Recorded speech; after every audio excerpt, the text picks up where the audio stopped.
माँ यह देखकर हैरान रह गई कि उसके बेटे के आंसू हर बार रोने पर मोतियों में बदल जाते थे। पुष्टि करने के लिए कि क्या ये मोती असली थे, वह जल्दी से उन्हें एक गिरवी की दुकान पर ले गई। मोतियों को देखते ही दुकानदार की आंखें चमक उठीं, मानो उसे कोई खजाना मिल गया हो। उसे यकीन था कि मोतियों की खुशबू उस युवा जलपरी की खासियत थी। उसने तुरंत उससे उनके स्रोत के बारे में पूछा। महिला का दिल बैठ गया। अपने बेटे की सुरक्षा के डर से उसने मोतियों को पकड़ लिया और भागने की कोशिश की। यह देखकर दुकानदार ने तुरंत उन्हें खरीदने के लिए 500,000 की पेशकश की, लेकिन इससे पहले कि वह उनके स्रोत के बारे में और पूछ पाती, महिला पहले ही गिरवी की दुकान से भाग चुकी थी। वह डर गई थी, अगर उसका ठिकाना उजागर हो जाता तो उसका बेटा खतरे में पड़ जाता। गिरवी की दुकान के मालिक ने पहले ही फोन उठाकर जलपरी के राजकुमार को फोन कर दिया था।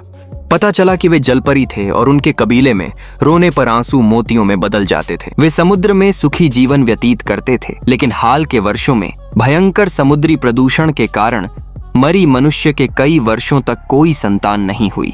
मरी मनुष्य राजकुमार, जो सबसे होनहार संतान था, को मादाओं से एलर्जी हो गई थी। सौभाग्य से 6 साल पहले उसकी मुलाकात एक मानव स्त्री से हुई। मरी मनुष्य ने अपनी सारी आशाएं उस स्त्री पर लगा दी। वे इतने वर्षों से उसे ढूंढ रहे थे, लेकिन उस स्त्री को इस बारे में कुछ भी पता नहीं था। अपने बेटे को मोती मांगते देखकर उसने सोचा कि वह कोई जल मनुष्य राजकुमार है।